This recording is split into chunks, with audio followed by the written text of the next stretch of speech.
Hola, ¿qué tal? Amigos, amigas, reciban todos ustedes un cordial, armonioso y extenso saludo este día 16 de noviembre del año 2024 en este escenario Jurídica Sandra Yaya.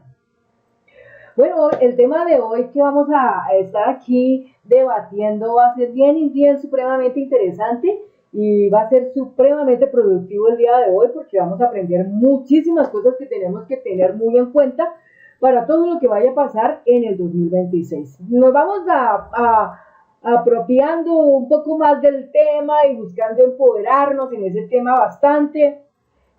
¿Por qué? Porque es que sucede que nosotros los colombianos como ya hemos despertado, entonces no podemos bajar la guardia, no podemos descuidar los frentes, para nada. Ustedes saben que los uribistas juegan sucio, tienen modus operandi, son muy tramposos, son mentirosos, son hipócritas, son aporofóbicos. Aparte de eso, a ellos les gusta mucho el dinero que viene del erario público. Hay mucho en juego, es mucho el dinero que se han cautado en los últimos meses y la SAE en este momento tiene muchísimo dinero, ¿no es cierto? Y todo ese dinero pues obviamente está prescrito para que se puedan hacer grandes cosas en este país. Ese dinero que viene producto de los bienes que han incautado a los narcotraficantes y a los bandidos, a las disidencias, a todos esos bactrin que existen, que prácticamente han jugado un papel aquí en ponerse en el plan de conseguir dineros ilícitos provenientes de narcotráfico de drogas y todo eso. Entonces, le han hecho daño a la nación y de paso le hacen daño al planeta también. Entonces, el dinero proveniente de esas cosas se ha incautado y hoy por hoy hay muchísimo dinero que pues está allí. Y claro, pues los de la derecha, extrema derecha, que es muy peligrosa, están detrás de todo ese botín, de todo ese botín. Ellos no están detrás solamente de lo que se recogen aquí en Colombia en los impuestos de cada uno de nosotros los colombianos y colombianas. No, ellos están más exactamente detrás de la otra parte, de ese gran botín, porque es que en ese gran botín hay inmuebles, hay haciendas, hay vehículos, hay oro, bueno, qué sé yo, mucha cosa hay. Entonces, por supuesto, pues ellos también están mirando a ver cómo logran intentar ganar y es muy seguro que entre todos ellos habrá también trampas bien tremendas, porque por lo menos el Centro Democrático ya están peleando. Paloma Valencia está peleando, María Fernanda Cabal también está peleando, la señora Paola Holguín también está peleando, el señor Barrera también, uno que es de sombrerito, también está peleando, y todos ellos peleando con Miguel Uribe, porque resultó que Miguel Uribe es muy avión, muy supremamente avión, entonces él quiere ser como el ungido en el Centro Democrático, entonces se dispara a hacer encuestas que no son como acordes, empezando porque en una de esas encuestas sale a decir que el presidente tiene en intención de votos que un 1.5%, eso es para uno sentarse a reír. Entonces, estas personalidades, estos personajes de la política, de la extrema derecha, ya empiezan a decir desde este momento que por favor, si van a estar en el juego, no sean tramposos, ¿no? Pero yo digo una cosa, entre ellos, ¿será que existe posibilidades de ser tan genuinos, de ser tan sinceros y no hacer trampa? Yo no creo en eso, ellos van a hacer mucha trampa entre ellos. Y empezó entonces, por un lado, la primera, y que ya está prácticamente como, digámoslo desde allá, está como quemada. Vicky Dávila. Vicky Dávila, cuando tomó la decisión de lanzarse a hacer a la campaña presidencial del 2026, recordemos todos que eso fue el día 28 de agosto y empezó en Medellín. Bueno, ese día ella empezó y dijo que iba a recorrer 30 ciudades en el país. O sea, estamos hablando que el país tiene 32 departamentos, ¿no? Y ella dice, vamos a recorrer 30 ciudades en el país. Empezando, ella no entiende esa clase de política porque Colombia para poderla entender bastante, Colombia es una Colombia muy profunda, demasiado profunda. Y para que la gente que quiere ser presidente de este país tiene que conocer enormemente todos los problemas grandes de esa Colombia profunda. Y esa Colombia profunda no está solamente situada en Bogotá, en Medellín, en Villavicencio, en Pereira, en Quindío, en Ibagué, en Neiva, tal vez un poquito del Amazonas, tal vez una parte de La Guajira, un poquito de Arauca, un poquito de Bichada, un poquito de Casanare, un poquito de Guaviare, bueno, etcétera. No, no, no, no, no, no. La Colombia profunda es mucho más allá, porque la Colombia profunda tiene de todo un poco, o sea, la Colombia profunda tiene citadinos, la Colombia profunda tiene indígenas, y los indígenas pues no son por ahí poquitos, los indígenas son muchas etnias. Como tal, es un territorio o sea, extensivamente es muy, o no, digamos extensivamente es muy grande, muy, muy grande. Y pues una persona que quiera ser presidente de este país debe tener un foco muy grande para poder mirar toda la problemática que sucede en este país. Si nomás el presidente de la República, Gustavo Petro, bueno, en 2 años, él por su manera de hacer las cosas, por su inteligencia tan extremadamente alta que tiene, él lo primero que dijo fue, no, hay que cambiar la cúpula militar toda porque está completamente, digámoslo, ¿cómo se puede decir? Dañada, en cierta manera dañada. Entonces, ¿qué hizo? Cambió la cúpula militar, prácticamente toda. Al haber cambiado la cúpula militar, pues todo empezó a funcionar perfectamente, ¿correcto? Y en 2 años ha habido enormes cantidades de incautación de droga y se ha incautado muchos bienes de todos estos criminales que le han hecho mucho daño a la nación. Y no solo a la nación, sino a otros países también. ¿De acuerdo? Entonces, eso. Por otro lado, el país en este momento tiene problemas que está afrontando, y ahí salió el decreto 1372 del 13 de noviembre del 2024, que habla sobre la situación desastre nacional. ¿Por qué? Porque el cambio climático está azotando severamente a Colombia, como azota a otros países, pero en especial Colombia en este momento está registrando 2 millones de damnificados producto de todo eso. Y hay 32 departamentos que tienen enormes problemas en materia de eso. El gobierno destinó 1.7 billones para poder cumplir con ayudar a lo máximo en esta tragedia, en este desastre, ¿sí? Aparte de eso, muchas personas en este momento, en materia de la cuestión de la política, mucha gente no se mete en ese cuento porque, primero, pues es un tema bastante fuerte para tratar, bastante fuerte para estudiar, y son muchas cosas las que hay que estudiar. Aparte de eso, pues la gente piensa, cuando hablan de los tales topes electorales, ¿no es cierto? Pues ellos allá tienen su cuento, ¿no? Pero, como ellos dicen, los colombianos en estos cuentos son extremadamente ignorantes, ellos no tienen idea de todo eso. Entonces yo dije, bueno, como la gente no tiene idea de eso, pues entonces pongámonos a estudiar todo ese plan muy supremamente bien y miremos algo. Entonces, la primera cosa que uno tiene que mirar es una parte que se llama la Ley Estatutaria 14, aquí la tengo, la Ley Estatutaria 14, a ver, vamos a echar aquí una miradita, es la Ley 1475 del 2011, que refiere a lo siguiente, es por la cual se adoptan reglas de organización y funcionamiento de los partidos y movimientos políticos de los procesos electorales y se editan otras disposiciones. Entonces, entre ellos hay un artículo que es el número 35, aquí vamos a decirle control F, y vamos a decirle artículo 35, ahí lo tenemos. Entonces, el artículo 35 habla sobre el problema, sobre el tema de la propaganda electoral. Y ahí es donde yo les digo a ustedes que, empezando Vicky Dávila, que se lanzó, ya, hizo un salto para ser candidata presidencial para el 2026. En lo mala, en el solo salto ya se quemó la señora. Seguramente no tenía conocimiento de eso y ya se quemó. ¿En qué sentido se quemó?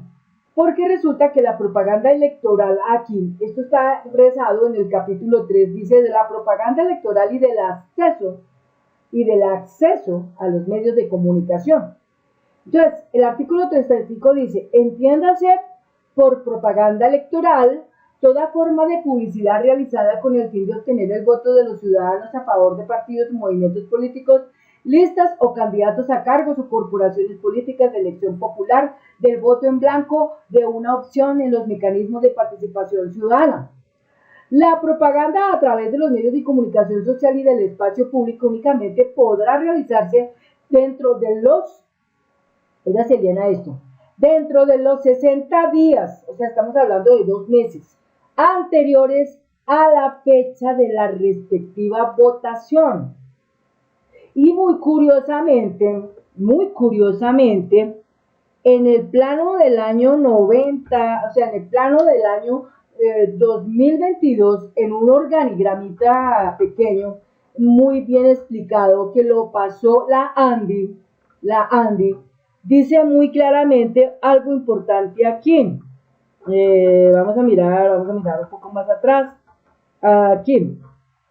Entonces, mucha atención. Elecciones, entonces, para la primera vuelta presidencial de la República del año 2022 estaba programada para el 29 de mayo del 2022 y la segunda vuelta para el 19 de junio del 2022. Ya en ese plano históricamente nos estamos situando, ¿correcto? Entonces, si hablamos en la materia de publicidad, con base al 1475 del 2011, entonces decimos lo siguiente, que la publicidad tenía que empezar con 60 días anteriormente al tiempo de votación. Es decir, que estos días de votación, por ejemplo, en el caso del Senado, era el 13, ¿no es cierto? Entonces, 2 meses antes, estamos hablando de que se empezó en el 13 de enero hasta el 7 de marzo. Es el tiempo, el tiempo aquí de publicidad dice 17 de diciembre se inicia la publicidad electoral, y esto se hace a través de los medios de comunicación, ¿no? Y la otra es la de la presidencia, esta es la del Congreso, y esta otra es la de la presidencia. Entonces, la de la presidencia dice que la propaganda se inició en febrero, oiga bien, en febrero, y culminaba el 29 de marzo, febrero-marzo, o sea, estamos hablando de que empezó en enero y febrero, 2 meses, son 60 días previos a el momento de la votación, que fue el día 29 de mayo. Entonces, para tener en cuenta eso, de acuerdo a la ley estatutaria 1475, listo, ok, 1475. Entonces, dice que son 60 días anteriores a la fecha de la respectiva votación y la que se realice empleando el espacio público podrá realizarse dentro de los 3 meses anteriores a la fecha de votación. Es decir, aquí en este cuadrito tenemos 3 meses anteriores a la fecha de votación. Esto dice acá muy claro, en el 28 de febrero dice publicación del censo electoral, inicio de propaganda electoral contratada en prensa y radio, ¿sí? Entonces, febrero, marzo, y en marzo se cierra para que el 29 de mayo haya la votación, ¿de acuerdo? Son 3 meses. Entonces, por un lado son 3 meses para lo que tiene que ver propaganda con los medios de comunicación y para el otro son 60 días ya propaganda especial como por ejemplo vallas y otras cosas más que se necesitan para eso. Ahora, entonces, venimos a lo siguiente. Cuando me refiero a que Vicky Dávila está quemada, es porque, lastimosamente, si ella no conoce estas leyes Yo tampoco las conocía, sino que hay una situación, cuando uno tiene su inteligencia, uno se pone a pensar en eso y a través de eso que uno piensa, pum, pum, pum, vas llegando a ciertos puntos. Como les dije yo a ustedes un día, yo tengo unos talentos humanos en mi persona y estos talentos humanos que yo tengo en mi persona, yo los he puesto al servicio de la humanidad. Entonces, ¿qué significa con esto? Que cualquier cosa que yo tenga en mi conocimiento o que yo sepa, cualquier inquietud que yo tenga, yo la empiezo a investigar. Y cuando yo empiezo a investigar, pues obviamente me voy a encontrar con cosas muy supremamente interesantes, pero como yo tengo algo y es que me gusta compartirlo, entonces yo lo comparto con las personas y les digo a las personas esto, pero como me gusta enseñar, entonces yo hago pedagogía. Y ahí está. Entonces, bien, en este punto la señora Vicky Dávila comenzó su tal campaña de publicidad el 28 de agosto del 2024. ¿Cuánto nos queda para llegar al 2026? Nos queda todo el 2025. Todo el 2025.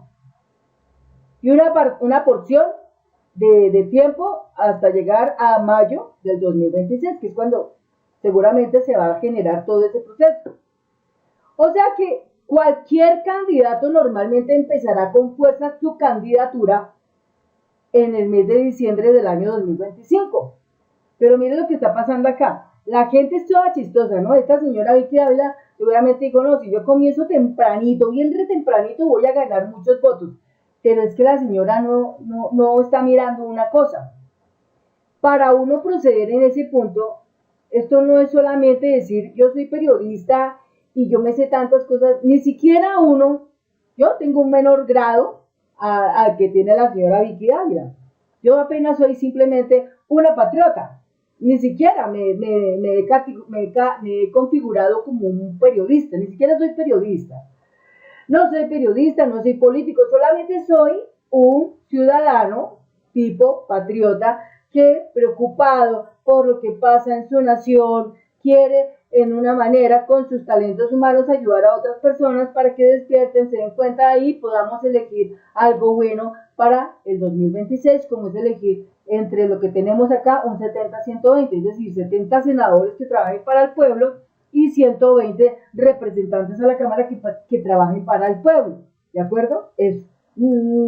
Sea el partido que sea, porque pues como todo, ¿no? En esta vida la gente también tiene derecho a entender que si alguna vez falló, porque falló fue porque había ignorancia, pero después se entera de que no, eso no era así y decide cambiar, pues bienvenido, bienvenido. Entonces, bien, la señora toma la decisión de empezar su campaña el 28 de agosto del 2024. Empezó en Medellín. Parte de esos dineros fueron financiados por el señor Pico, o sea, Pico Gutiérrez, como 50 millones, ¿sí? Fueron financiados. Sucede que de acuerdo al informe, de acuerdo al CNE, Consejo Nacional Electoral, los candidatos que estén para ser presidenciables, ¿no? Una cosa que no pueden recibir son dineros públicos. Es decir, no pueden recibir dineros ni de alcaldes, ni de gobernadores, ni de ediles, ni de las justas administrativas, nada de eso, ni siquiera concejales. Todo ese dinero tiene que ser proveniente, pues, de sectores privados, de empresas, y no es todo una cantidad, sino son unos porcentajes. De hecho, el tope normal que se estableció como tope electoral, aquí lo tenemos punto en por acá. Yo le pregunté al ChatGPT, en las elecciones presidenciales en Colombia del 2022, el Consejo Nacional Electoral estableció los siguientes topes de gasto para los candidatos presidenciales. Entonces esto dice así: primera vuelta, el tope de gasto para la campaña en la primera vuelta fue de 27.453 millones de pesos colombianos. Y esa cifra ¿Cómo salió? Bueno, resulta que aquí, en este punto que nosotros tenemos del informe que prepara el ANDI, ¿no? Entonces dice lo siguiente, dice así, aquí dice, Presidencia de la República, para el año 2022 los límites de gastos a las campañas electorales presidenciales por candidatos por candidato conforme a la resolución 1677 del 2021 son, entonces, primera vuelta 27.453 millones y segunda vuelta 12.840 millones, tal como lo registramos acá, mira. Entonces, segunda vuelta dice que son total 15.207 millones de pesos. ¿Sí? Ahora bien, de estos 27.453 millones, dice que el 2% como tope de inhabilidad en la primera vuelta, ¿sí? O sea, estamos hablando de 549 y en la segunda vuelta de 226. El dilema de lo que está pasando con el presidente de la República, que este señor Daniel Briceño se manifestó nuevamente a mandar una denuncia ante la Comisión de Investigaciones y Acusaciones de la Cámara de Representantes, pidiendo abrir investigación contra el presidente de la República por topes electorales relacionados con Daily Cop.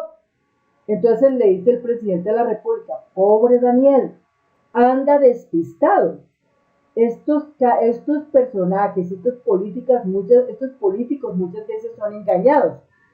Pues es que anda tan despistado porque o no ve noticias o no se enteran. En las últimas cosas que se han hablado y las que se han expresado en abogados que lo han dicho muy claramente, ¿sí?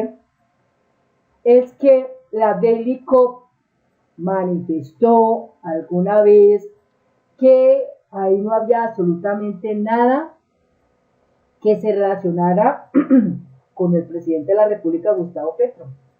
Es más, que la empresa que manejaba los vuelos, por error, cogió vuelos de un avión que no tenía absolutamente nada que ver con la campaña presidencial y todos esos pasajes los sumó a la campaña de manera errónea. Entonces, se pregunta uno, ¿cómo hace el señor Álvaro Hernán Prada Artunduaga para sacar a decir estas cosas? Ustedes no me lo van a creer, pero resulta que este señor, en el informe que se expuso para el 2023, para las elecciones regionales, él es el vicepresidente. Aquí por ejemplo, espérate un momentico, tenemos por acá lo siguiente, en la resolución, en la resolución que es la 60669, ¿sí? Del 31 de enero del 2023, quien firma esa resolución, o sea, tomando en cuenta de que tiene todos sus conocimientos, es el señor Álvaro Hernán Artunduaga, o sea, que él tenía acceso a esa información y sabía cómo poder cambiar todos los términos para poder acorralar a nuestro presidente Gustavo Petro, ¿sí? Entonces aquí nosotros le vamos a salir a la tangente. Porque si nosotros nos enteramos de esto, entonces ya tenemos presente que está ganado el caso del presidente de la República, porque para que a él lo puedan sacar, ¿sí?, con esa clase de argumentos tan pobres, tan poco investigados, no lo pueden hacer, ¿sí? No lo pueden hacer. Mira lo que tenemos acá. Todo inicia en octubre. Sale el tema de César Lordín por la situación de sus problemas judiciales de hace tanto tiempo atrás. Por un lado, el señor Álvaro Hernán Prada con el problema de la compra de testigos en el caso Uribe. Y por el otro lado, César Lorri con su caso del feminicidio. Ya se había dicho que en explicaciones muy supremamente argumentadas, la cuestión de los dineros de Delicop no tenía nada que ver con el presidente, porque el mismo del Delicop salió a decir que no, el señor presidente no tiene nada que ver con eso. Esa parte la desconoce el señor Daniel Briceño, concejal del Centro Democrático, quien demandó, quien puso denuncia nuevamente en la Comisión de Investigación y Acusaciones de la Cámara de Representantes contra el presidente de la República, Gustavo Petro. Y por otro lado, la parte de los gastos del avión en que viajaron y todo eso, ya también se conoce que hubo facturas anuladas y que por error esas facturas anuladas las sumaron. Entonces, por error esas facturas tenían que haber pagado IVA y no lo pagaron tampoco. Entonces, hay unos errores ahí y ya se conoce, ya hay mucha gente que conoce ese detalle. Y por otro lado, lo de los testigos electorales, la donación que hizo FECODE, aquí es muy bien claro, dice que no se aceptan donaciones de personas anónimas. Y FECODE no es anónimo, por ende se aceptaba. Pero esos dineros se utilizaron fue para el día de la votación, es decir, les voy a decir acá muy claramente, es decir, para el día de la votación, revisemos aquí el cuadrito que es muy interesante, ¿no? En el calendario electoral presidencial, ¿no?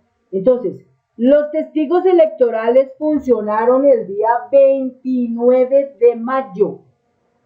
Ese día 29 de mayo estuvieron los testigos electorales. Ellos no estuvieron en la publicidad, ni en la propaganda, nada de eso. Ellos estuvieron el 29. Y de hecho se entiende que el cierre de los gastos de la campaña se tenía que emitir el día 29 de marzo. O sea que a partir de ese día, después de ese día ya no se podía gastar dinero. Después de ese día ya no se puede gastar dinero. Y el pago de los testigos electorales llegó el día 29. Incluso ese valor no llegó ese mismo día, llegó como una semana o 2 semanas después. Y en la segunda, la misma historia. Entonces, aquí ya esto queda fuera de rango. Estas cosas las van a tomar muy presentes los abogados que están con el presidente Gustavo Petro en su defensa. Entonces, por esta razón, también es muy bueno que la ciudadanía colombiana frente a estas cosas esté extremadamente enterado. ¿Ven? Ahí, en ese punto. Bueno, entonces, ¿qué pasa? ¿Qué pasa aquí? Ya entonces sabemos que los topes entonces están definidos, que para la primera campaña eran 27.000 y que para Ende por este motivo del 2% de esto es tanto, ¿no es cierto? Entonces para el primero, como eran 27.453, entonces eran 549, ¿correcto? Y para el segundo decía que eran 12.840, entonces eran 256. Todo esto se tiene presente en el proceso que está adelantando los abogados de la defensa del presidente de la República, Gustavo Petro. Bueno, ahora bien, otro punto que se presenta aquí es el siguiente. Entonces, como tal, Vicky Dávila, entonces ya dijimos que Vicky Dávila por ahí este punto se rajó, porque no está dentro del tiempo. Es decir, se fue muy atrás, o sea, ella no está tomando ni 60 días ni 3 meses, ya está tomando más de 1 año en ese proceso. Y a pesar de que ella dijera, no, es que lo vamos a hacer tempranamente, pero eso tampoco sirve. ¿Por qué? Porque también hay otra situación. Sucedió que en el Congreso hubo algo que se llama transfugismo.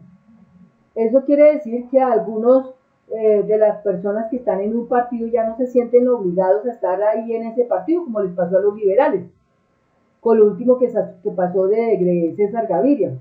Entonces, por medio de ese transfugismo, la gente va a abordar a otros partidos, o sea, van a entrar en otros partidos, o simplemente otros crean nuevos partidos. Lo pueden hacer porque hay ese transfugismo.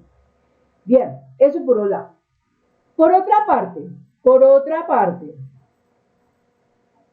en el caso de lo que pasa con Vicky Dávila, en el espacio que dice Zurdos de Corazón, ¿esto cuándo fue emitido? Esto fue emitido el 18 de septiembre, es como decir, un mes después de lo que había pasado en Medellín. Se enteran de lo siguiente: más de 300 millones le ha dado Fico a Semana para que hablen bien de él y, según se ve, persigan a sus opositores. Y cerca de 50 millones de pesos le costó a los paisas la entrevista de Vicky Dávila a Fico en el foro de los que sería pre-campaña electoral. Es decir, ¿cómo es esto? Los ciudadanos de Medellín le están pagando la campaña a la señora Vicky Dávila, o el señor Fico Gutiérrez está cogiendo dinero que le pertenece a los de Medellín, a los pobladores de Medellín, para entregárselo en una precampaña a la señora Vicky Dávila. Entonces, ni está en una contienda presidencial de ningún tipo, porque está fuera del rango, pero sí se están gastando el dinero en esas cosas, y eso sí es más delicado, porque muchos problemas en este momento tiene Medellín, y los problemas de Medellín deben atenderse en primero, y por último dejemos a la señora Vicky Dávila ver cuando se pueda. Ahora otro punto más aquí que le nace a esto. En la parte de la República, esto es del 16 de noviembre, multan a Metrobank. Ustedes se van a preguntar, ¿y qué es Metrobank? Es un banco de los Gilinski, ubicado en el Reino Unido. Por blanqueo de activos lo multaron con una cifra de 21.35 millones de euros o dólares por no controlar el blanqueo de capital. Entonces, a raíz de eso, pues hay ahí bastante dinero, y pues como ellos son tan ricos, entonces ese dinero, vaya a saber cuánto le pasaron a Vicky Dávila, porque Vicky Dávila se despidió de Semana, se retiró de Semana, y esto lo tenemos acá en El Colombiano. En El Colombiano, esta nota es del día, vamos a mirar acá, la nota viene de hace 4 horas, ¿sí? En la cual Vicky Dávila se aparta del periodismo para entrar en el ruedo político del país. Su aspiración se perfila como la figura outsider de la esfera política, así lo dejó entrever la comunicadora en su carta de despedida en la revista que dirigió durante 4 años. Entonces, su renuncia a la revista Semana se confirma entonces para comenzar su carrera como candidata presidencial para las elecciones del 2026. En su carta titulada Mi carta a los colombianos, Dávila se despidió de su trayectoria como periodista, pero es chistoso, ¿no? El 28, oigan esto, el 28 de agosto la señora era periodista, pero en los medios ella decía que era terrible que una persona como periodista estuviera tomando la opción de hacer política y esto, y hasta, mejor dicho, casi le pega a Hassan en uno de los videos que a ella le capturaron, ¿no? En ese hecho, ¿sí? Ese video. Y ese video que le capturaron a ella fue un video por allá de la época como del 2018, más o menos, 2018. Y ella, de manera bastante ergumunizada, ¿no?, le criticó a Hassan esa parte, de que cómo así, que uno no podía tomar el periodismo y con él hacer política, y que aquello y que lo otro. Ella misma, diciéndole a Hassan. Entonces, pues, hombre, si eso está pasando así ¿qué podemos esperar nosotros de una mujer como ella que dice que quiere ser candidata para este país? Y aparte de eso, arranca su candidatura como presidenciable en tiempos que no lo son, en tiempos que no lo son. Sus dineros son muy oscuros. ¿De dónde provienen? ¿Será que es de los de? Yo sé que ellos tienen mucho dinero y el problema es que ellos ya se les nota esta parte que tiene acá, que habla de la multa. Un banco de los Zilinsky multado en el Reino Unido por blanqueo de capital, eso es un delito. Y una persona que trabajó en Revista Semana como periodista y sale para ser candidato presidencial, ¿qué nos dice eso? Que la señora va a llegar a la presidencia para empezar a sacar a todos sus familiares de la cárcel, primeramente, y resulta que para ella ser un presidenciable, su hoja de vida debe estar completamente limpia, según los detalles, ¿no? Debe estar limpia. O sea, ¿eso qué significa? Que usted no puede tener familia en la cárcel, no puede estar tan altamente cuestionada como lo está ella, ¿ve? Ella está cuestionada por la señora Gineco, por otro que asesinó a las esposas, por otro que se robó los subsidios del PAE, y bueno, y así por el estilo. Cualquier cantidad de criminales están en la familia de la señora Gineco, y ella quiere ser presidente, es que para arreglar este país y salvarlo. Y lo más triste es que ella no conoce esa Colombia profunda, no tiene idea de qué es esa Colombia profunda, no la tiene, no sabe. Es decir, entraría a caer en un mundonal de errores el que ella llegara a este país a ser una presidenta para este país. Muchos errores muy terribles, más terribles que los errores que ha tenido el señor Duque, más terribles que los errores que ha tenido el señor Duque. Entonces es muy tremendo. Entonces, frente a eso, frente a lo que pasa con el Metro Bank de los Gilinski, frente a lo que pasa con Vicky Dávila, de que decía que ella como periodista veía como aberrante que siendo periodista usara los medios para hacer política. Aparte de eso, se conoce por medio de zurdos de corazón que la señora ya le dieron 50 millones en los cuales ya empezó con su proceso y que la plata no salió del bolsillo de ella, sino salió del bolsillo de los de Medellín, de la gente de Medellín, que con todos los problemas que tiene, el señor Tico está cogiendo el dinero y se lo está pasando a esta gente para que hagan la campañita, ¿no? Preelectoral, ¿sí? Pre-campaña electoral.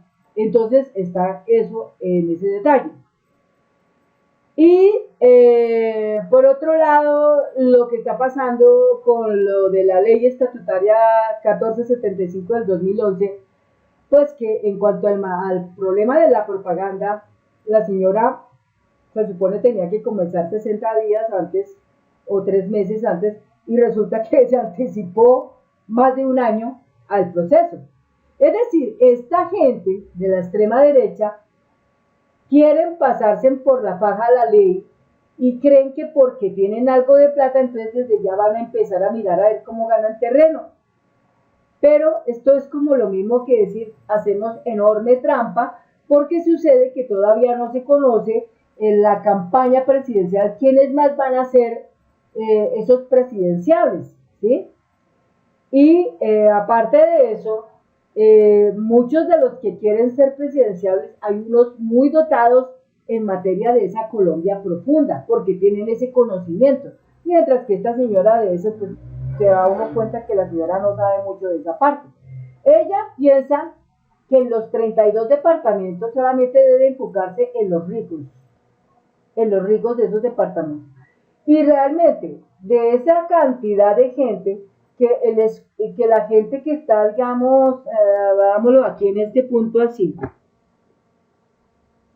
en esta circular de la ANDI, hay una parte muy interesante en materia que aquí lo pudimos ver a nivel de las alcaldías y consejos municipales y de las gobernaciones.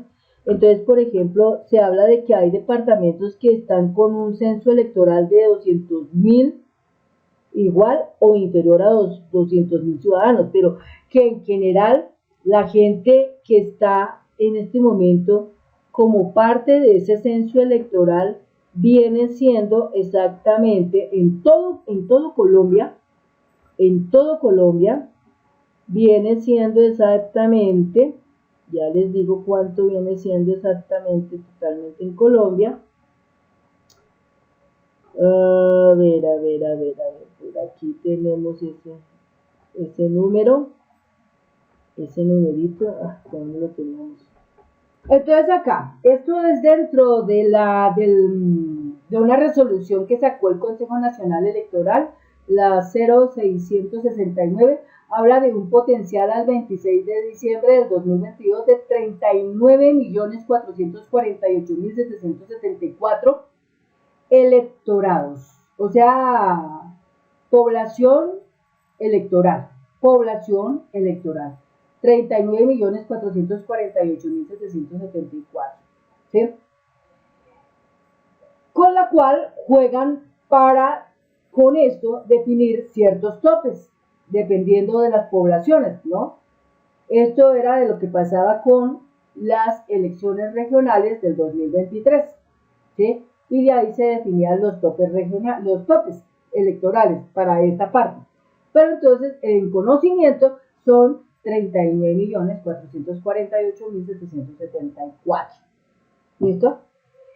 Entonces, como tal, en este momento van a haber muchos cambios van a haber acá, de aquí en adelante, porque vamos a empezar a mirar que muchas de estas personas van a empezar a crear nuevos partidos, otros se van a fusionar en un solo partido, ¿sí?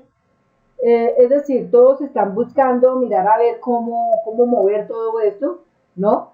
Pero yo pienso que dentro de cada una de estas cosas lo más importante es que los candidatos que se registren para ser presidenciables deben tener un alto conocimiento de esa Colombia profunda. Y la Colombia profunda significa que deben de tener conocimiento de la cantidad de etnias que hay en el país, cuántos afrodescendientes hay en el país, cuántos están en extrema pobreza, cuántos son vulnerables, de toda esa gente cuántos son ancianos, de toda esa gente cuántos son población infantil, de todo eso cuántos son mujeres, de todo eso cuántos son hombres, de todo eso cuántos tienen empleo, cuántos no tienen empleo, de todos esos cuántos estudian y cuántos no estudian, de toda esa población, los estratos en materia de cantidades, en el estrato 0, ¿cuántos hay? En el estrato 1, ¿cuántos hay? En el estrato 2, ¿cuántos hay? En el estrato 3, en el estrato 4, en el estrato 5, en el estrato 6, exactamente así. Y dependiendo de eso, en cada una de esas regiones, cómo están las cosas. Y para uno poder conocer eso, significa que uno no se va a ir solamente a 30 ciudades. Ay, eso, 30 ciudades es como decir, no voy a ir, es más bien de turismo, de paseo. Pero relativamente aquí ir a entrar a conocer la profundidad de las necesidades de un colombiano o una colombiana representa que no es ir a 30 ciudades, sino que muchas veces tocará ir hasta esos sitios por allá recónditos, olvidados, donde toca inclusive hasta recorrer 200 kilómetros en una lancha para llegar hasta esos lugares. Hay que mirar si hay puentes o no los hay, quién sabe cómo tocará, ¿no? Pero eso es tenaz. Mire, en este momento, sin mentirles a ustedes de lo que yo he podido conocer en la parte de la educación, el presidente de la República le ha tocado llegar a tantos lugares bien tremendos donde nunca en la vida llegó un político para arreglar un problema. Hoy la situación más importante es hacerles a estas personas llegar el agua potable. Deben existir alcantarillados, acueductos, que eso es importante. Como tal, por ejemplo, una última cosa que cuestionaron del presidente fue lo de las casitas que le están construyendo a los pobladores de Chocó, porque muchos de ellos se tuvieron que reubicar por la situación del desastre natural que vive en este momento el país. Entonces sacan una casita bonita y dicen que era de un booking por allá del Ecuador, y resulta que no es así. Un Ungrías Chocó, es un sitio que lo van a definir como sitio de turismo.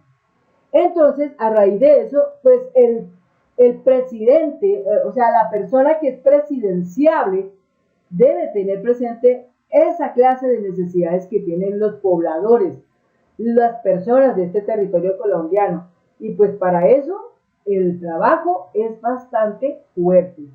Si lo ha sido tan fuerte para la vicepresidenta Francia Márquez a través del Ministerio de Igualdad y Equidad, que tremendo, pues, o sea, tratar de llevar ayuda a más de 100.000 jóvenes en paz, ¿no? Y tratar de revisar todo esto de las mujeres que están vulnerables a la violencia, en fin, que son víctimas de esa violencia, y de los niños, es decir, de los niños de La Guajira, de llevar el agua potable, de llevar agua potable, por ejemplo, al Chocó, de los acueductos, de los alcantarillados, muchas cosas, de todo eso. Todos esos temas, seguramente la señora Vicky, por allá por su cabecita no le pasan, ella solamente le está pasando algo por la cabeza tal vez, y es mirar cómo ayuda a sus amigos ricos, ¿no? Para que primero se consiga impunidad. Y eso representa que seguirán fregando con las cortes, mirando a ver cómo más las arrodillan, cómo más las transforman en algo malo, ¿sí? Cuando realmente aquí el país, el presidenciable, lo primero que tiene que hacer un presidenciable en este país, aparte de enderezar la salud, es enderezar esa justicia que está retorcida. Entonces, amigos, amigas, creo que pues hasta aquí llegamos. Lo que yo buscaba con este video era mostrarles a ustedes que nosotros no nos quedemos tan cortos en los temas, no nos quedemos cortos en saber una cosa muy limitada, sino que entremos y exploremos. Así como yo lo hice, exploremos en el ChatGPT toda la cantidad de dudas que ustedes tengan respecto a esto, y el ChatGPT les irá botando mucha información que ustedes van a ir poco a poco aprendiendo. Pero lo importante es que los colombianos estemos altamente focalizados en que en el 2026 el progresismo debe volver a ganar. ¿Por qué? Porque si dejamos que la derecha, que ya la conocemos un poco más, llega a ganar, nos destroza esta Colombia, nos la destroza. Vuelve a incrementarse los niveles de impunidad, la justicia va a estar mucho más torcida de lo que ya está. Mucho más torcida. Y lamentablemente, siendo así, pues los colombianos no vamos a tener una vida digna, sino vamos a estar más esclavos y no vamos a estar en ningún momento dignificados, ni vamos a estar bien en materia de muchas cosas. Entonces, por eso es importante que estudiemos, por favor, acerquémonos un poco más a estudiar, a explorar, los que tengamos esa edad. Por ejemplo, hay gente que ya tiene una edad, dice, yo ya tengo 60 años, ¿yo cómo voy a poner a estudiar? Que estudiemos, que eso no es malo. La gente que está entre los 50, estudiemos, aprendamos de nuestro país, y los jóvenes, mucho más todavía. Pero si aquí nosotros queremos que este país sea una potencia de vida, para ser una potencia de vida no es simplemente decir yo quiero ser una potencia de vida. No, para ser una potencia de vida en este país hay que estudiar. La educación debe ser prioritaria. Y para la educación hay que aprender todos estos temas. Bueno, amigas, muchas gracias. Esto ha sido todo. Nos veremos en un próximo video. Gracias por los comentarios, gracias por las suscripciones. Chao, chao.